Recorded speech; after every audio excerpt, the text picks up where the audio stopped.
नमस्कार, मैं हूं शुभम शंकर। इकोनॉमिकम के ताजा संस्करण में आपका स्वागत है। मेरे साथ स्टूडियो में जुड़ गए हैं मनी 9 के एडिटर अंशुमान तिवारी जी। सर, बहुत स्वागत है आपका। पिछले हफ्ते हमने इकोनॉमिकम के अर्थात सेगमेंट में बात की थी, आखिर क्यों हमारी राज्य सरकारें टैक्स की मार से हमें नहीं बचा सकती, क्या वो कारण है, वो हमने समझे थे।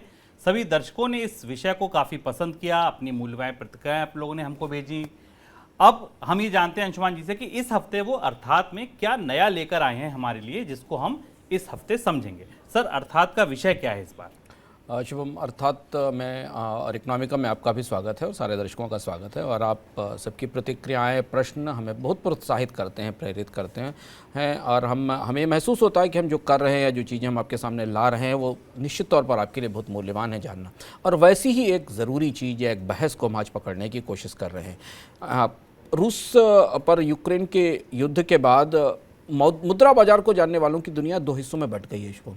एक हिस्सा वो है जो अमेरिकी डॉलर को लेकर डॉलर बैशिंग में है जो ये मानता है कि अमेरिकी डॉलर की ताकत इतनी ज़्यादा क्यों बढ़ रही है, ये दुनिया के लिए अच्छी बात नहीं है। तकनीकी और आर्थिक तौर पर आप माने तो किसी एक मुद्रा का इतना ताकतवर होना सही नहीं है दुनिया की अर्थव्यवस्था के लिए। लेकिन उसके पीछे की वजहें क्या हैं और हम कहाँ खड़े हैं और कैसे बाय डिफ़ॉल्ट या बाय डिज़ाइन, हम इसको डिफ़ॉल्ट कहेंगे, सायास या अनायास तौर पर फिलहाल कुछ वर्षों के लिए, जिसे हम कुछ दशकों के तौर पर भी कहें, पूरी दुनिया यूनिटरी होने जा रही है, सिंगल करेंसी ओरिएंटेड होने जा रही है और इसे हम नहीं रोक सकते। लगभग ये वैसी ही स्थिति है जैसे कि हम पेट्रोल डीजल के लिए ओपेक कार्टेल पर दुनिया की निर्भरता देखते हैं। तो हम आज ये समझने की कोशिश करेंगे कि डॉलर की ताकत का राज क्या है। डॉलर इंडेक्स, जिसकी तुलना में हम दुनिया की बाकी मुद्राओं को नापते हैं, वो 20 साल की सबसे ज़्यादा ऊंचाई पर है। यानी 2002 के बाद दुनिया में लेमन क्राइसिस आई थी, इकोनॉमिक रिसेशन आई थी, उससे पहले के स्तर पर डॉलर की जितनी मजबूती थी वो अब उससे ऊपर निकल चुका है। और डॉलर की ताकत कहाँ से आई, उसे कहाँ से आ रही, इसे विस्तार से इतिहास में और मौजूदा परिस्थितियों में समझने की कोशिश करेंगे कि आखिर डॉलर अविजित क्यों है, डॉलर को जीतना या अमेरिकी डॉलर की ताकत को कम करना क्यों मुश्किल होता जा रहा है। क्यों मुश्किल हो जाता है। काफ़ी रोचक विषय है इस बार का कि डॉलर की बादशाहत का आखिर राज क्या है, क्या किस्सा है इसका, क्या इतिहास है इसका, और क्यों 20 साल बाद फिर डॉलर अपनी चमक दिखा रहा है। चलिए कार्यक्रम को आगे बढ़ा लेते हैं और देखते हैं आज के कार्यक्रम में खास क्या होगा। तो सबसे पहले अंशुमान जी अर्थात पे बात करेंगे, उसके बाद आपके सवालों के जवाब देंगे, फिर बात होगी आपकी इनकम की, और चलते चलते जानेंगे इस हफ्ते किस्सों के सिक्के में कौन सी कहानी लिखी गई है। अर्थात का सफर शुरू करते हैं। डॉलर के दबदबे की रोमांचक कहानी लिखते हुए अंशुमान जी ने लिखा है कि बदलते वक्त ने राष्ट्रपति बाइडेन को उस दुनिया को गढ़ने का मौका दे दिया जिसकी कोशिश में बीते 75 वर्ष में अमेरिका के 13 राष्ट्रपति किताबों में दर्ज हो गए।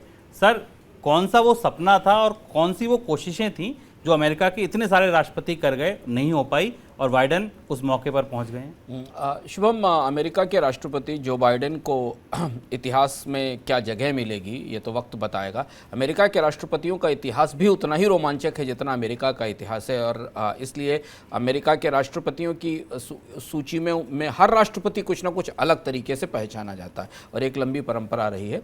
लेकिन कुछ वक्त इस तरह से बदला, उसके लिए आप व्लादिमीर पुतिन को जिम्मेदार मान सकते हैं कि बाइडेन को चाहे या ना चाहे एक ऐसी दुनिया गढ़ने का मौका मिल गया है जिसकी कोशिश बीते 75 वर्षों में कोल्ड वार के दौरान अमेरिका के 13 राष्ट्रपतियों ने की। हैरी ट्रूमन से लेकर Eisenhower, Nixon, John F Kennedy, Jimmy Carter, Ronald Reagan, George Bush से डोनाल्ड ट्रंप तक अमेरिका ने यूनिपोलर वर्ल्ड बनाने के लिए, एक ध्रुवीय दुनिया बनाने के लिए अरबों डॉलर खर्च किए दुनिया में। बहुत तरीके की इस पे फिल्में बनी हैं, इसके किस्से हैं, इस पे किताबें हैं। आप जिस दिशा में जाएं उस दिशा में इतनी जानकारी है कि अमेरिका ने दुनिया को एक ध्रुवी बनाने के लिए और दो ध्रुवी दुनिया और शीत युद्ध पर कितना समय, कितना पैसा और कितने संसाधन खर्च किए और कितने राष्ट्रपतियों का पूरा कार्यकाल इसको करते हुए बीत गया। लेकिन और बहुत लंबा कोल्ड वार लड़ा। लेकिन कुछ हद तक रूसी राष्ट्रपति पुतिन ने जिस तरह से गतिविधियां रूसी यूक्रेन में दिखाई हैं, उससे अमेरिका की ये तैयारी कम से कम मौद्रिक बाजार में सफल होती दिखाई दे रही है। आप माने कि रूस का खेल अभी खत्म नहीं हुआ है, रूस के पास अभी युद्ध लड़ने की ताकत है। आपको माने कि या आप ये मान सकते हैं कि नाटो में आने के लिए स्वीडन और फिनलैंड की कोशिशें ये बताती हैं कि अमेरिका के ताकत वाले खेमे के साथ यूरोप के और देश जुड़ेंगे, लेकिन इनमें आप बहस कर सकते हैं कि रूस अभी और आगे तक जाएगा या नाटो की कमजोरी या मजबूती की क्या होगी। लेकिन एक चीज़ बड़ी स्पष्ट हमको बाजार के आंकड़ों में दिखाई देती है। हम यहाँ बाजार की बात करते हैं, कूटनीतिक चर्चाएं दूसरी तरफ हैं। दुनिया के बाजारों में अब डॉलर अद्वितीय हो गया है। डॉलर, अमेरिकी डॉलर अपने आप में दुनिया की यूनिटरी और सबसे ताकतवर करेंसी हो गई है। हुआ यूँ शुभम कि जब रूस पर प्रतिबंध लगा तब विश्व को यह पहली बार पता चला कि फिएट करेंसी की ताकत क्या होती है, अमेरिकी डॉलर की ताकत क्या होती है, फिएट करेंसी की ताकत क्या होती है। रूस के विदेशी मुद्रा भंडार में 630 बिलियन डॉलर पड़े थे और एक झटके में ये सारी मुद्रा अमेरिका की थी। ये शीत युद्ध के बाद भी रूस की सारी ट्रेडिंग तो अमेरिकी डॉलर में थी।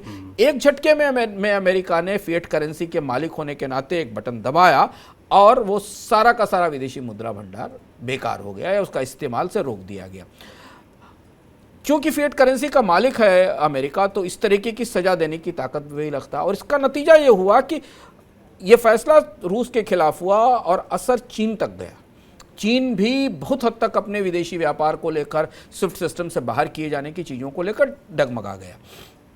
हम फिर कहते हैं कि तेल से लेकर गेहूं तक, तकनीक से लेकर स्पेस तक अमेरिकी डॉलर की ये ताकत निर्मम है और एक विश्व व्यवस्था के लिए चिंताजनक है। लेकिन कई सारी बहुत महत्वपूर्ण वास्तविकताएं दुनिया की अर्थव्यवस्था की हैं जिसमें इतिहास और वर्तमान मिलकर अमेरिकी डॉलर को फिलहाल अभी कुछ समय तक अद्वितीय रखने वाला है। सर, आप कह रहे हैं कि अमेरिकी डॉलर अद्वितीय हो गया है, इतनी ताकत आई कहां से डॉलर के पास? शुभम, यहाँ हम एक दिलचस्प इतिहास के किस्से की तरफ चलते हैं, क्योंकि अमेरिकी डॉलर की ये ताकत इतिहास की देन है, हिस्ट्री से निकलती, और अब फिर हम एक नया इतिहास बनते देख रहे हैं। बिल्कुल एक इतिहास की नई करवट हमको यूरोप में दिखाई दे रही है और ऐसे ही इतिहास की एक करवट हमें पहले विश्व युद्ध के बाद दिखाई दी थी, और जहां से अमेरिकी डॉलर को और अमेरिका को इतनी ताकत मिली कि वो दुनिया की फिएट करेंसी बन गया। और इसे समझना हमारे लिए इसलिए ज़रूरी है इतिहास के पीछे जाकर, क्योंकि तब हमें समझ पाएंगे कि उतार यहाँ तक कैसे आते हैं। फर्स्ट वर्ल्ड वॉर के बाद अमेरिकी डॉलर की ताकत बढ़ना शुरू हुई थी, लेकिन तब तक ब्रिटिश पाउंड का जलवा काफ़ी था। ब्रिटिश पाउंड दुनिया की सबसे ताकतवर करेंसी मानी जाती थी। हुआ ये कि जब पर्ल हार्बर पर जापान ने हमला किया, उसके बाद दुनिया के पूरे विश्व व्यवस्था की बाजी एक तरह से पलट गई। पर्ल हार्बर पर जापान के हमले से पहले तक अमेरिका दूसरे विश्व युद्ध से बिल्कुल दूर था, उसमें कोई दखल नहीं था, केवल थोड़ी बहुत सहायता और सामान यूरोप को भेजता रहता था। फ्रेडी रूजवेल्ट उसमें अमेरिका के राष्ट्रपति थे जो परोक्ष रूप से मदद कर रहे थे। लेकिन जैसे ही, और विंस्टन चर्चिल जो ब्रिटेन के प्रधानमंत्री थे, जिन्हें लग रहा था कि अगर अमेरिका इस युद्ध में नहीं आया तो ब्रिटेन नहीं बचेगा, क्योंकि हिटलर ने लगभग आधे से ज़्यादा यूरोप पर कब्जा कर लिया था, लंदन बॉम्बिंग के बाद तबाह हो चुका था। वो लगातार इस कोशिश में लगे थे पिछले 7-8 महीनों से कि अमेरिका को इस युद्ध में खींचा जाए, जिससे कि अमेरिका की सैन्य ताकत के आधार पर ही एक मित्र देशों की सेना हिटलर को रोक सकती है। लेकिन फ्रेडी रूजवेल्ट ऐसा नहीं कर पा रहे थे, क्योंकि अमेरिका में बड़ा ग्रुप था जो ये मानता था कि अमेरिका को आइसोलेट रहना चाहिए। उस ग्रुप को आइसोलेशनिस्ट कहते थे कि अमेरिका, ये युद्ध यूरोप की जमीन पर लड़ा जा रहा है, ये इस युद्ध के पीछे जर्मनी का और यूरोप का अपना इतिहास है, अमेरिका बहुत दूर है, अमेरिका को इसमें दखल नहीं देना चाहिए। और उस राजनीतिक तबके का इतना दबाव था फ्रेडी रूजवेल्ट पर और अमेरिका की राजनीति पर कि फ्रेडी रूजवेल्ट चाहते हुए भी यूरोप की मदद सीधे तौर पर नहीं कर पा रहे थे। अचानक परिस्थितियां बदली और उन परिस्थितियों में जापान के जहाज़ों ने पर्ल हार्बर पर हमला कर दिया। और जैसे ही ये हमला हुआ, विश्व के इतिहास का बड़ा दिलचस्प और रोमांचक घटनाक्रम है कि 3 हफ्ते के भीतर अमेरिका को विश्व युद्ध के यूरोप के साथ युद्ध में शामिल होना पड़ा। हुआ ये कि विंस्टन चर्चिल अपना एक जंगी जहाज लेकर शिप के रास्ते से अमेरिका पहुंच गए। जैसे ही पर्ल हार्बर पर हमला हुआ, चर्चिल को लगा कि अब ये हाई टाइम है जब आप अमेरिका को इस युद्ध में खींच सकते हैं, और वही हुआ।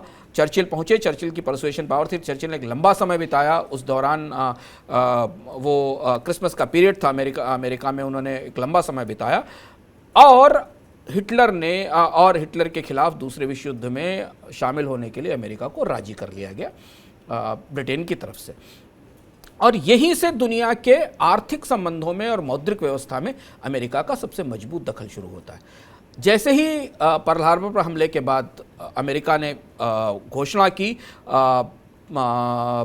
विश्व युद्ध में सीधी भागीदारी की, उसके बाद 1944 में ब्रेटन वुड्स समझौता हुआ। उस ब्रेटन वुड्स समझौते में अमेरिकी डॉलर और गोल्ड की करेंसी एक्सचेंज रेट तय हुई, जो गोल्ड स्टैंडर्ड था। और यही वो बिंदु था जहां से दुनिया के देशों ने अपने विदेशी मुद्रा भंडारों में अमेरिकी डॉलर रखना शुरू कर दिया, क्योंकि वो डॉलर, वो गोल्ड स्टैंडर्ड की फंडामेंटल करेंसी थी और उसके बदले आपको सोना मिलना होता था।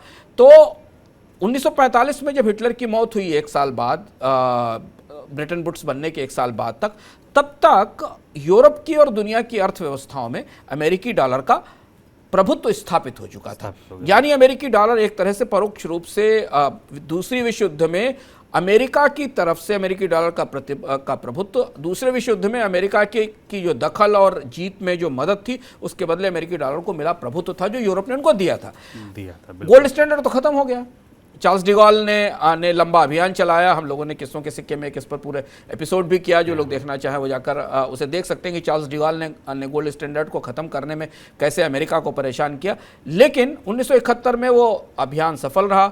निक्सन ने 1971 में गोल्ड स्टैंडर्ड ख़त्म कर दिया। दुनिया के देशों ने भी गोल्ड स्टैंडर्ड ख़त्म कर दिया, यानी करेंसी को सोने से जोड़ने की और एक्सचेंज की प्रक्रिया ख़त्म कर दी गई। लेकिन अमेरिकी डॉलर फिर जब विदेशी मुद्रा भंडार में पहुंच गया, फिर वहां से वो वापस नहीं लौटा और अमेरिकी डॉलर विदेश दुनिया की मौद्रिक सिस्टम के केंद्र में आकर खड़ा हो गया। हाँ, सोचिए आप, ये कितना ताकतवर डॉलर यहाँ तक हो गया था कि लोग अपने फॉरेक्स रिजर्व में चाहे सोना रख लें या डॉलर रख लें, किसी देश का नोट इतना मजबूत है कि वो एज गुड एज गोल्ड हो गया, कि उतनी मजबूती उसमें है जितनी गोल्ड में है। सर, ये बात समझ आ गई यहाँ तक कि डॉलर ताकतवर कैसे बना। अब उसकी ताकत इस समय दुनिया में है कितनी? अगर हम आंकड़ों से ये समझना चाहें, जानना चाहें, तो वो कौन से आंकड़े हैं जिनको हमें रेखांकित करना चाहिए या समझना चाहिए कि डॉलर की इतनी ताकत है? हाँ, और ये बहुत रोचक चीज़ है जो हम लोग आगे चर्चा करने वाले हैं। हमने इतिहास से जोड़ा। इतिहास के साथ अमेरिकी डॉलर जब दुनिया की अर्थव्यवस्थाओं के बीच में आ गया, उसके बाद से हाल के 7-8 वर्षों में इस बात की बहस शुरू हुई कि आखिर अमेरिकी डॉलर ही अकेली क्यों करेंसी है? दुनिया के देश आपस में एक दूसरे से ट्रेड में अपनी करेंसीज का इस्तेमाल क्यों नहीं करते? अब जबकि दुनिया की अर्थव्यवस्थाओं में अमेरिका का हिस्सा घट रहा है शुभम, उसके बाद भी डॉलर का दबदबा बना हुआ। इस आंकड़े को समझना जरूरी है। फेडरल रिजर्व की एक रिपोर्ट है, लेटेस्ट रिपोर्ट है कुछ महीने पहले की। फेडरल रिजर्व ने अपनी रिपोर्ट में खुद अमेरिकी डॉलर की घटती ताकत की एनालिसिस की है। लेकिन वो घटती ताकत अगर दुनिया की अर्थव्यवस्था में अमेरिका की पहुंच, सीधी पहुंच या उसके हिस्से के तौर पर देखी जाए, तो उससे उसकी कोई तुलना नहीं हो सकती, क्योंकि डॉलर की ताकत बढ़ी है और अंतर्राष्ट्रीय अर्थव्यवस्थाओं में अमेरिका की हिस्सेदारी घटी है। जैसे ग्लोबल जीडीपी में अमेरिका का हिस्सा करीब करीब 20% है। अगर आप पूरी दुनिया की जीडीपी को माने तो उसका हिस्सा 20% है, जबकि 2021 में विदेशी मुद्रा भंडारों में अमेरिकी डॉलर का हिस्सा 60% था। यानी दुनिया की अर्थव्यवस्था में दुनिया का जितना आर्थिक उत्पादन होता है, उसकी तुलना में उसका 3 गुना ज़्यादा विदेशी मुद्रा दुनिया के देशों के विदेशी मुद्रा भंडारों में रखी हुई है। इसके साथ अमेरिकी डॉलर की ताकत दोहरी है। सिर्फ विदेशी मुद्रा भंडार में ही बैठा हुआ नहीं है कि ट्रेड में इस्तेमाल होता हो। विदेशी मुद्रा भंडार में जो डॉलर रखा हुआ उसका निवेश अमेरिका के बॉन्ड्स में ही होता है, क्योंकि अमेरिकन ट्रेजरीज दुनिया में सबसे सेफ मानी जाती हैं। और क्यों मानी जाती हैं? क्योंकि वो फिएट करेंसी का मालिक है। अमेरिकी फेडरल रिजर्व जो जितने बॉन्ड्स जारी करता है, उसमें से आमतौर पर विदेशी निवेशकों का हिस्सा उसमें 33% होता है। यानी 1/3 बॉन्ड भारत जैसा रिजर्व बैंक और यूरोप का रिजर्व बैंक और चाइना का रिजर्व बैंक और फिलीपींस का रिजर्व बैंक उन बॉन्ड्स को खरीदता है। हमारे पास जो विदेशी मुद्रा भंडार है वो भी इसी तरीके की सिक्योरिटीज में, एसेट्स में निवेश किया जाता है। अब आप ये जो निवेश है शुभम, ये यूरो, ब्रिटिश पाउंड और जापानी येन में कुल जितना निवेश होता है उससे ज़्यादा है। यानी इसके अलावा 4 और करेंसीज हैं जहां विदेशी मुद्रा भंडार निवेश किए जाते हैं। विदेशी मुद्रा भंडार का मतलब है कि जो डॉलर आपके पास आए वो किसी खजाने में नहीं रखे हुए, वापस किसी न किसी एसेट में इन्वेस्ट किए जाते हैं।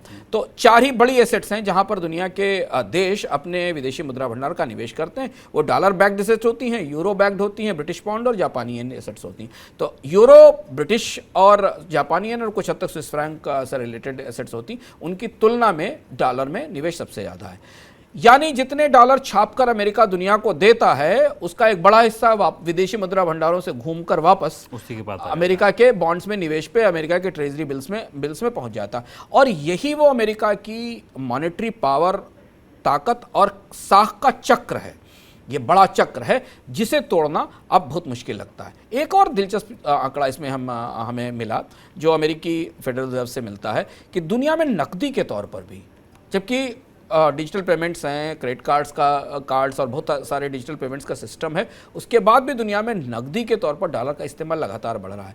2021 की पहली तिमाही में करीब 950 अरब डॉलर के बैंक नोट पूरी दुनिया में विदेशों के पास थे, अमेरिका की ज्योग्राफी से अमेरिका की सीमा के बाहर थे। यानी जितना नगद अमेरिकी डॉलर पूरे सिस्टम में अवेलेबल था 2021 की पहली तिमाही में, उसका लगभग आधा अमेरिकी डॉलर दुनिया के अन्य देशों में ट्रेड में या कामकाज में इस्तेमाल हो रहा था। और समझिए क्यों इतनी मजबूत ताकत है। अगला बिंदु, 80% एक्सपोर्ट इनवाइसेस डॉलर में मार्क्ड होते हैं। दुनिया में जो भी निर्यात के ट्रेड के इनवाइस जारी होते हैं एक देश से दूसरे देश को, एक कंपनी से दूसरे देश को, उसमें से 80% की मुद्रा डॉलर होती है। अमेरिकी डॉलर में ही वो ट्रेड होता है, इनवाइसेस डॉलर में बनते हैं। 60% फॉरेन करेंसी बॉन्ड दुनिया में जहां भी हैं वो सब डॉलर बेस्ड हैं, जैसे कि भारत का एडीआर है या दुनिया के देशों के अमेरिकन डिपॉजिटरी रिसिप्ट हैं। ग्लोबल बैंकिंग सिस्टम की 60% लायबिलिटीज, 60% जो देनदारियां हैं वो सब डॉलर डिनोमिनेटेड हैं। और अमेरिका दुनिया के वो देश जहां से कोई बहुत बड़ा निर्यात नहीं है या जिनके यहाँ से कोई बड़ी खपत नहीं है, उन्हें स्वैप के जरिए, एक विशेष विंडो के जरिए डॉलर देता है मदद के तौर पर, जिससे कि उस डॉलर का इस्तेमाल करके वो दुनिया के किसी दूसरे देश से इंपोर्ट कर सके। ये है अमेरिकी डॉलर की ताकत का पूरा ढांचा। सर अब ताकत भी समझ आ गई, अब ये बताइए कि विकल्प क्यों नहीं बन सकता? क्यों जो डॉलर है वो पौंड नहीं हो सकता? क्यों जो डॉलर है वो स्विस फ्रैंक नहीं हो सकता? या रुपया क्यों नहीं हो सकता? ऐसी क्या दिक्कतें हैं? ये हमारे लिए इस सवाल को समझना इसलिए ज़रूरी है कि इस समय जब हम चर्चा कर रहे हैं और जब आप इसे देखेंगे तब तक भारत के विदेशी मुद्रा भंडार में गिरावट की खबर आप तक पहुंच चुकी होगी, रुपया अपने रिकॉर्ड न्यूनतम स्तर को छू चुका होगा। और तब यह बहस और ज़्यादा जायज़ है कि मलेशिया और भारत अगर पाम ऑयल की खरीद फरोख्त करते हैं तो अपनी करेंसी में पेमेंट क्यों नहीं करते, डॉलर का इस्तेमाल क्यों करते? सवाल बिल्कुल जायज़ है। ऑस्ट्रेलिया अगर चीन को कोयला सप्लाई करता है तो ऑस्ट्रेलियन डॉलर या चाइनीज़ युआन में पेमेंट क्यों नहीं करता? सऊदी अरब अगर हमको तेल बेचता है तो हम रुपए में उसे पेमेंट क्यों नहीं करते? इसका अमेरिकी डॉलर में भुगतान क्यों होता है? क्यों दुनिया के देश अपनी ही मुद्राओं में विनिमय नहीं कर सकते, अपनी मुद्राओं में खरीद फरोख्त नहीं कर सकते? और यहाँ फिएट करेंसी होने की या फिएट करेंसी के आसपास भी होने की जो शर्तें हैं उसमें दुनिया की कोई करेंसी खरी नहीं उतरती। ना तो पाउंड है, ना स्विस फ्रैंक है, ना भारतीय रुपया है, ना चाइनीज़ युआन है। सबसे महत्वपूर्ण शर्त क्या है? अब यहाँ हम जो लोग लगातार इकोनॉमिकम और मनी सेंट्रल देख रहे हैं इन चर्चाओं से अपना कनेक्ट जोड़ सकते हैं कि हम लगातार भारत की राजकोषीय व्यवस्था पर, विदेशी मुद्रा भंडार पर आपको से ताज़ा घटनाक्रम बताते रहे हैं, वहाँ से आप इसका तार जोड़ सकते हैं। पहली शर्त है कि कोई भी फिएट करेंसी तब फिएट करेंसी हो सकती है जब उसके पीछे बहुत मजबूत फिस्कल सिस्टम मौजूद हो, बहुत मजबूत राजकोषीय व्यवस्था मौजूद हो, जिससे कि उसकी स्टोर वैल्यू हो। करेंसी, फिएट करेंसी की स्टोर वैल्यू होगी तभी वो स्टोर में रखी जाएगी, नहीं भंडार में रखी जाएगी। वो करेंसी इतनी ताकतवर हो कि उसे जारी करने वाला देश कभी डिफॉल्ट ना हो सकता हो, उसके भीतर कोई आर्थिक संकट की समस्या ना, अगर आए भी तो वो आर्थिक संकट मैनेजेबल हो, उसको उबरने की क्षमता हो, तो उसकी स्टोर वैल्यू हो। यही वजह थी कि एक डिकेड पहले तक जब यूरो आया था, जब यूरोपियन यूनियन के बीच में कॉमन मॉनेटरी यूनियन बनी थी, तो ये माना गया था कि यूरो आएगा तो वो डॉलर को चुनौती देगा और दुनिया में कम से कम द्विध्रुवीय दो मुद्राओं की दुनिया तो बनेगी डॉलर और यूरो की तुलना में। लेकिन यूरो ये भूमिका नहीं ले सका। उसकी वजह क्या है कि यूरो एक कॉमन करेंसी तो है, पर यूरो को पीछे बैक करने वाली तमाम छोटी छोटी अर्थव्यवस्थाएं हैं। हाँ। कोई एक बड़ी अर्थव्यवस्था नहीं, कई 22 देश हैं। हाँ, छोटे छोटे, तो उसमें कभी ग्रीस क्राइसिस में होता है, कभी स्पेन क्राइसिस में होता है, कभी पोर्चुगल क्राइसिस में होता है, कभी इटली क्राइसिस में होता है, और कोई एक कंट्री भी पूरी यूरोपियन यूनियन में फाइनेंशियल क्राइसिस में चला जाता है, कर्ज में डूब जाता है, महंगाई में फंस जाता है, तो करेंसी लड़खड़ा जाती है। तो यूरो के पास अमेरिका जितनी बड़ी एकल इकोनॉमी नहीं है। इसलिए विदेशी मुद्रा भंडारों में यूरो का हिस्सा भी केवल 20-21% है। पूरी दुनिया के फॉरेन करेंसी रिजर्व्स में यूरो का हिस्सा केवल 20%, जो आमतौर पर अगर देखें शुभम, तो अमेरिकी डॉलर का जितना हिस्सा रिजर्व में उसका 1/3 से भी कम है। ब्रिटिश पाउंड और जापानी येन का हिस्सा तो और भी छोटा है। ब्रिटिश पाउंड तो और छोटी इकोनॉमी है, और ब्रेग्जिट के बाद इकोनॉमी में क्राइसिस है, अभी तो कॉन्ट्रैक्शन की स्थिति है। जापानी येन और भी छोटी इकोनॉमी और लंबे डिफ्लेशन से गुजर रही जापान की अर्थव्यवस्था में संकट का एक पूरा दशक पूरा हो चुका है। तो इसीलिए जिस क्रम में वो विदेशी मुद्रा भंडार में रखे जाते हैं उसी क्रम में उनको लेन देन में हिस्सा मिलता है। तो जापानी येन या पाउंड भी उतनी बड़ी, जापानी और पाउंड भी उतनी बड़ी अर्थव्यवस्थाएं नहीं है कि वो डॉलर के साथ ट्रेड कर सके। दूसरा पहलू, जहां रुपया या चाइनीज युआन या बाकी करेंसी क्यों नहीं डॉलर को रिप्लेस कर पा रही हैं, उन्हें करना चाहिए पर नहीं कर पा रही, उसकी वजह यह है कि मुद्रा का मुक्त रूप से ट्रेडेबल होना, व्यापार योग्य नहीं, यानी वो फ्री करेंसी हो, आप कहीं भी ट्रेड कर सकें। आप दुनिया के किसी एयरपोर्ट पर उतरें और डॉलर निकाल के ले जाएं, चाहे आप अफ्रीका के किसी छोटे से शहर में हो, चाहे आप साउथ ईस्ट एशिया के किसी शहर में हो, अमेरिकी डॉलर ले जाइए और ट्रेड कर लीजिए, फिर फ्रीली ट्रेडेबल हो। जो फ्रीली ट्रेडेबल करेंसी है उसी से उसकी स्पीड तय होती है, वही करेंसी है, उसी की करेंसी जो उसकी गति है वो तय होती है। यहाँ हम चीन का एग्जाम्पल लेते हैं, शुभ, हमने वहाँ पाउंड यूरो का एग्जाम्पल लिया था।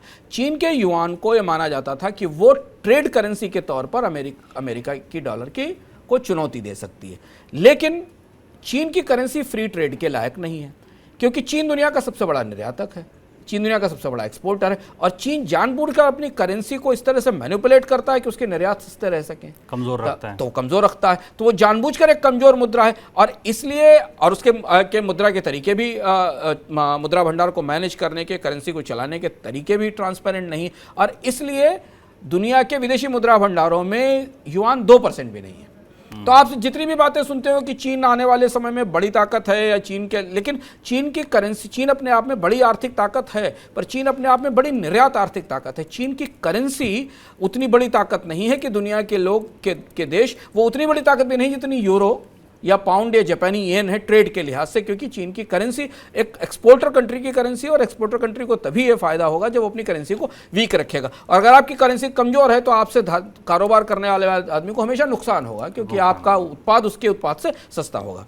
और तीसरी और सबसे महत्वपूर्ण बात, जहां हम अभी रुपए के संदर्भ में लगातार हमारे टॉप ऑफ द माइंड में, हमारी चिंताओं में, देश की चिंताओं में रुपया बना हुआ है, जो समझना जरूरी है। तीसरी सबसे महत्वपूर्ण बात यह कि फिएट करेंसी वो हो सकती है जो स्टेबल हो, मुद्रा की स्थिरता बहुत जरूरी है। मुद्रा में विनिमय या उतार चढ़ाव सबसे बड़ा खतरा है, और जिसके कारण हर व्यक्ति डरता है। हमने देखा भारत के रुपए में लगातार गिरावट का दौर चल रहा है। मुद्रा स्थिरता सूचकांक में 2008 के बाद का आंकड़ा हमारे पास है, जो बताता है कि 2008 के वित्तीय संकट के बाद 70% डॉलर लगभग स्थिर रहा है। डॉलर में कोई बहुत बड़ा मूवमेंट नहीं है 2008 के बाद। हमने बताया कि डॉलर इंडेक्स 20 साल के सर्वोच्च स्तर, जहां 20 साल पहले था, हाँ, आज भी वही खड़ा हुआ है। तो कोई बहुत बड़ी गिरावट या बड़ा उतार चढ़ाव नहीं हुआ, लेकिन अगर आप रूपी को देखें, आप युआन को देखें, आप पाउंड को देखें, तो उनमें जो वॉलेटिलिटी है वो बहुत ज्यादा है। यूरो में स्थिरता केवल 20% यानी 80% यूरो वॉलेटाइल है, और यूरो की तो बहुत ही वॉलेटाइल हिस्ट्री है, हमने अभी बीच में देखी थी। जापानी येन और युआन और भी नीचे खड़े हुए हैं। तो फिएट करेंसी बनने के लिए जो स्टेबिलिटी चाहिए, जो ट्रस्ट चाहिए, जिससे कि आप अपने रिस्क को एक सीमा से अधिक ना हो, वो हेज कर सकें। स्थिरता अमेरिकी डॉलर की, स्टेबिलिटी अमेरिकी डॉलर की सबसे बड़ी ताकत, और डॉलर इंडेक्स का ताज़ा नमूना हमारे पास है। तो आप डिजिटल करेंसी, और जब क्रिप्टो करेंसी का प्रचलन शुरू हुआ तो हमें एक नया एंथुजियास्ट, एक उत्साहित तबका दिखा, जिसे लगा कि अब दुनिया में डॉलर का दबदबा खत्म हो जाएगा और हमें डिजिटल करेंसी लेकर आएंगे जो फ्री करेंसी होगी, जिस पर किसी सॉवरिन का, किसी कंट्री का हक नहीं होगा। लेकिन जब तक ये बहस मजबूत होती, डिजिटल करेंसी का, क्रिप्टो करेंसी का आर्किटेक्चर बनता, इससे गंदगी, गैर कानूनी कामकाज साफ किया जा सकता, तब तक पुतिन आ गए बीच में। पुतिन ने दुनिया के यूक्रेन पे हमला करके आपके प्रतिबंध आमंत्रित कर लिए, और डॉलर अचानक सबसे बड़ी ताकत हो गया, और पहली बार दुनिया को डॉलर की जो रणनीतिक ताकत है, जो स्ट्रेटेजिक पावर है, वो दिखाई पड़ी। और इस बीच में क्रिप्टो करेंसी भी हम देख रहे हैं कि अब तो ऑल टाइम लो के आसपास तेजी से टूट गई। बिल्कुल, मतलब एकदम स्पष्ट हो गया कि डॉलर ही, अगर आप मुद्रा के बाजार का देखें तो लीडर है, बादशाह है, राजा है, जो कहना चाहें आप उसे कह सकते हैं। सर, अर्थात में आप आगे चलते चलते, जैसे आप लिखते हैं इतिहास का कोई किस्सा, आप लिख रहे हैं कि डॉलर के प्रभुत्व को जो स्थापित किया वो पहले विश्व युद्ध और दूसरे विश्व युद्ध की, उसमें भूमिका बहुत है। ये क्या किस्सा है? महत्वपूर्ण समझना है कि यूरोप जो सबसे बड़ा ब्लॉक है जिसका है, उसके साथ जो अमेरिका के रिश्ते हैं, उन्होंने डॉलर की ताकत को मजबूत करने में बहुत महत्वपूर्ण भूमिका निभाई। और हमें याद करना होगा, हमने अभी आप याद करेंगे कि चर्चिल फ्रेडी रूजवेल्ट को और अमेरिका को द्वितीय विश्व युद्ध में खींच कर लाए थे, और उसके बदले यूरोप ने अमेरिका को दुनिया का मौद्रिक चौकीदार बना दिया था, दुनिया की करेंसी का जिम्मेदार बना दिया था। इसके बाद एक और महत्वपूर्ण किस्सा समझना हमारे लिए जरूरी, जिससे कि हमें लगे कि ये जो इतिहास कैसे करवट ले रहा, उस करवट लेते इतिहास के साथ अमेरिकी डॉलर क्यों मजबूत हो रहा है। कमज़ोर नहीं हो रहा है, जबकि दुनिया की अर्थव्यवस्थाओं में अमेरिका का हिस्सा घट रहा है ग्लोबल जीडीपी में, फिर भी अमेरिका क्यों मजबूत हो रहा है? दरअसल जो अमेरिकी डॉलर का प्रभुत्व जो दूसरे विश्व युद्ध के साथ शुरू हुआ था, दूसरे विश्व युद्ध के खत्म होने के बाद अंतर्राष्ट्रीय घटनाक्रम में जो बड़ा बदलाव आया, उसने अमेरिकी डॉलर को बहुत बड़ी ताकत बना दिया, और वो ताकत अभी तक लेगेसी के तौर पर हमारे सामने दिख रही है, और इसीलिए अमेरिका रूस पर इतने सख्त प्रतिबंध लगा पाया। 1948 में जब दूसरे विश्व युद्ध से बहुत तबाही फैली यूरोप में, देश के देश और बड़ी संख्या में लोग मारे गए, देशों का पूरा बुनियादी ढांचा और जीवन स्तर टूट गया, अमेरिका ने यूरोप की पुनर्रचना के लिए, रिनोवेशन के लिए $13 अरब का एक प्लान लागू किया, जिसको मार्शल प्लान कहा जाता था।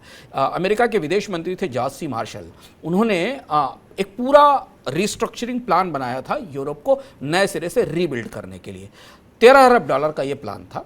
इस प्लान में 18 देश लगभग शामिल हुए, 18 देशों ने इस प्लान का में पार्टिसिपेट किया, और ये पैसा अमेरिका से यूरोप की रिस्ट्रक्चरिंग के लिए आया। और ये प्लान दिलचस्प रूप से उस शीत युद्ध की शुरुआत था, जिसका पूरा पहिया घूमकर आज वापस हम रूस और यूक्रेन की जंग के तौर पर, नाटो के तौर पर देख रहे हैं। इस मार्शल प्लान के आने के बाद यूरोप दो हिस्सों में बंट गया। एक हिस्सा था जिसमें उसके बाद 1948-49 में नाटो बना। एक हिस्सा वो था जो मार्शल प्लान के सदस्य देश थे, जो अमेरिका से मदद लेकर अपनी अर्थव्यवस्थाओं को रिबिल्ड कर रहे थे, और वो तेजी से ग्रो किए। और 1955 में वार्सा संधि हुई, जिसमें कि एक सोवियत ब्लॉक का गठन हुआ। अब आप वापस पलट कर देखो तो यूरोप में वही इतिहास वापस दोहराया जा रहा है। महामारी और युद्ध के कारण यूरोप रूस से रिश्ता तोड़ रहा है। जो स्थिति हिटलर के दौर में रूस में यूरोप की हुई थी कि यूरोप की अर्थव्यवस्थाएं पूरी तरह बिखर गई थी, उन्होंने अमेरिका का मुखापेक्षी होना पड़ा था, अमेरिका की तरफ देखना पड़ा था हर मदद के लिए। आज भी जब यूरोप को मार्शल प्लान की तर्ज पर अमेरिका एनर्जी की सपोर्ट देने को तैयार है, एलएनजी भेज रहा है, दुनिया के देशों में चारों तरफ से पेशबंदी करके यूरोप की ऊर्जा की, गैस की, तेल की ज़रूरतें पूरी करने की कोशिश कर रहा है। यानी आप ध्यान से देखो कि अमेरिकी डॉलर की बादशाहत जिन परिस्थितियों से जन्मी थी, दूसरे विश्व युद्ध से पहले जिन हालात से जन्मी थी, लगभग वैसे ही हालात में अमेरिकी डॉलर की बादशाहत को नई ताकत मिल गई, लगभग वैसी ही परिस्थिति। और इसलिए आपको डॉलर इंडेक्स दुनिया की मुद्राओं के कारण 20 साल की सबसे ऊंचाई पर दिखाई दे रहा है। तो जो कूटनीतिक डिप्लोमेटिक सिचुएशंस हैं या जो इकोनॉमिक परिस्थितियां हैं, वो परिस्थितियां डॉलर को लगभग वैसी ही ताकत दे रही जिस ताकत से वो जन्म लेकर आया था और दुनिया की फिएट करेंसी बना था। एक दिलचस्प मजाक फॉरेन करेंसी ट्रेडर्स कहते हैं, जब भी अमेरिकी डॉलर उस पर फॉरेन करेंसी ट्रेडर से बात होती है तो एक दिलचस्प मजाक कहते हैं। वो कहते हैं कि अमेरिकी डॉलर अमेरिका का सबसे मजबूत सैनिक है, अमेरिका का सबसे ताकतवर सिपाही है। वो जहाँ भी जाता है वो दूसरी करेंसी को बंधक बनाता है और वापस लौटाता है। और वही स्थिति हमें इस समय दिखाई दे रही है। और ये अमेरिकी डॉलर का प्रभुत्व टूटने की संभावना अभी हाल फिलहाल के कुछ दशक में नहीं दिखती, जब तक कि दुनिया की करेंसी उतनी ओपन और उतनी बड़ी नहीं हो जाए। और क्या क्या रोड़े हैं उस राह में, वो भी अंशुमान जी ने बता दिए। इतना आसान नहीं होगा डॉलर की ये बादशाहत इस बाजार में तोड़ना। चलिए, ये था इस हफ्ते का अर्थात। काफ़ी रोचक था, मुझे तो काफ़ी रोचक लगा। मेरे लिए काफ़ी सारी जानकारियां नई थी कि डॉलर का ये रुतबा है, ये तो मैं भी जानता था, समझता था, लेकिन कहाँ से ये रुतबा आया और क्यों आने वाले 1 दशक 2 दशक तक हम ये रुतबा देख सकते हैं, ये आज पता चला। अब बारी आपके सवालों की, अंशुमान जी के जवाबों की। सर, पहला सवाल आया है प्रियांक कुलश्रेष्ठ का। वो ये कह रहे हैं कि आरबीआई ने ब्याज दरें बढ़ा दी, कर्ज महंगा कर दिया, सरकार के पास टैक्स कम करने के विकल्प नहीं है, आने वाले दिनों में टैक्स और बढ़ेगा। तो आपको लगता नहीं कि इससे महंगाई कम नहीं होगी, बल्कि जो ग्रोथ थोड़ी बहुत बची है इस पर भी चोट पहुंचेगी? बिल्कुल सही। प्रियंका का जो एनालिसिस है वो मैं उससे बिल्कुल सहमत हूँ, क्योंकि टैक्स है नहीं तो सरकारों को महंगाई बढ़ानी पड़ेगी। आप केवल पेट्रोल डीजल के माध्यम से ही देख लीजिए, पेट्रोल डीजल पर टैक्स बढ़ने से ही महंगाई बढ़ी है। और सरकारें उस दुविधा में आकर फंस गई कि उनका कौन सा कदम महंगाई को कम करेगा और कौन सा कदम महंगाई को बढ़ाएगा। और इस समय जो परिस्थिति है उसमें जीएसटी की प्रक्रिया खत्म होने के बाद, जीएसटी का कंपेंसेशन खत्म होने के बाद तो राज्य सरकारों के पास प्रत्यक्ष और परोक्ष रूप से टैक्स बढ़ाने के अलावा कोई विकल्प नहीं बचेगा। और ये चर्चाएं लगातार शुरू हो गई। हम लोग शुभम इकोनॉमिकम में इस डायमेंशन पर पूरी चर्चा कर चुके हैं कि टैक्स की गिरावट के साथ या रेवेन्यू में गिरावट के साथ या महंगाई के साथ कैसे टैक्स का बड़ा हिस्सा महंगाई बढ़ाने में होता है। और ये खतरा हमारे सामने ज़रूर है, क्योंकि भारत की महंगाई में अकेले सप्लाई साइड की महंगाई नहीं होती शुभम, भारत की महंगाई में पॉलिसी इन्फ्लेशन भी होती है। भारत की सब में सरकार की नीतियां भी महंगाई को ताकत देती हैं। सर अगला सवाल है अल्तमश खान का। ये कह रहे हैं कि पर्सनल लोन, होम लोन आपने कहा कि ऑलरेडी महंगे हो चुके हैं, ये जानना चाहते हैं कि मेरा पहले से लोन चल रहा है, क्या उस पर भी इसका असर पड़ेगा? अब ये निर्भर करता है कि वो किन शर्तों पर है। आमतौर पर फ्लोटिंग रेट लोन है, और अगर फ्लोटिंग रेट लोन है तो उन पर इंटरेस्ट रेट रिवाइज होगी। बेहतर ये है कि अगर आपको कोई बेहतर ऑप्शन उपलब्ध है बाजार में, और अगर अपना बैलेंस ट्रांसफ़र करा सकते हैं, अच्छी डील मिल सकती है, तो आप उसे कम करें, क्योंकि ब्याज दरों में जब बढ़ोतरी शुरू होती है तो सारे कर्ज पर उस पर बढ़ोतरी होगी। या स्पेसिफिकली अपने बैंक से समझ सकते हैं कि उस लोन पे ब्याज दरें कितनी बढ़ेंगी और क्या। और जब भी ब्याज दरें बढ़ती हैं लोन पर तो आमतौर पर उसका टेन्योर बढ़ाया जाता है, क्योंकि किस्त उतनी ही रहनी चाहिए, क्योंकि ईएमआई आपकी पहले से फिक्स होती है, या आप उनको पोस्ट डेटेड चेक दे देते हैं, ईसीएस दे देते हैं, तो बैंकों के लिए सुविधा होती है कि अगर आप वो लोन 15 साल में चुकाने वाले हैं तो बढ़े हुए ब्याज दर के साथ तो 15 साल 2 महीने में या 3 महीने में चुकाएं। बिल्कुल, तो ये थे आज के वो सवाल। अगले हफ्ते से आपके वो सवाल भी हम इस प्रोग्राम में शामिल करेंगे जो आप मनी सेंट्रल, हमारे जो डेली प्रोग्राम है शाम को 7 बजे आप सोमवार से शुक्रवार तक देखते हैं, उन सवालों को भी हम इस प्रोग्राम में शामिल करेंगे। यहाँ पे हम पर स्पेस होता है तो अगली बार से 2 नहीं ज़्यादा सवाल लेंगे। मनोज कुमार जो प्रोड्यूसर हैं उनको मैं बोलूँगा कि वो तमाम सवाल हमारे पास लेकर आएँ जिनका हम जवाब अंशुमान जी से यहाँ दिलवा सकें। सर अब इनकम की बात और बताइए, जेब की बात हो जाए, डॉलर की तो हो गई, अब अपनी जेब की बात हो जाए। इनकम में क्या करें इस बार, क्या सीख है आपकी? मुझे लगता है कि हमने पिछले आंकड़े भी बताते हैं कि पिछले 2-3 सालों में 4 सालों में भारत में क्रेडिट कार्ड से स्पेंडिंग बहुत तेज़ी से बढ़ी है, और एक बड़ा हिस्सा था जिसके ऊपर क्रेडिट कार्ड डेट है, उसके के नंबर्स और डाटा भी उपलब्ध हैं। किसी कार्यक्रम में हम विस्तार से उस पर चर्चा करेंगे कि भारत में क्रेडिट कार्ड डेट कितने हैं। लेकिन अब जिस तरह से ब्याज दरें बढ़ रही हैं, उसमें जो सबसे top of the high interest rate transaction है वो क्रेडिट कार्ड है, जिस पर शायद सबसे ज़्यादा ब्याज दर उपलब्ध होती है। तो बढ़ती ब्याज दरों में जो सबसे बड़ी सीख होती है कि कर्ज लेकर खर्च करना, कर्ज लेकर कंज्यूमर स्पेंडिंग करने की सलाह नहीं दी जाती, क्योंकि जैसे पिछले बार हमने कहा था कि अगर आपके पास कोई हाई इंटरेस्ट रेट डेट है तो उसे रीपे कर दीजिए, आप अपने होम लोन को रिस्ट्रक्चर कर लीजिए, अगर आपके पास एक्स्ट्रा पैसा है तो अपनी किस्तें कम कर लीजिए। क्रेडिट कार्ड के इस्तेमाल में और कर्ज लेकर कंज्यूमर कंजम्पशन की सलाह इस समय नहीं दी जाती, क्योंकि डेट बढ़ने का जब स्पाइरल शुरू होता है तो वो बढ़ता चला जाता है। तो खर्च के तौर पर इनकम में ये ज़रूरी है कि अब आप उतना खर्च करें जितना कि आपके पास आपके डेबिट कार्ड में है, ना कि वो खर्च करें जिसकी कि क्रेडिट लिमिट आपके क्रेडिट कार्ड में डाल दी गई है।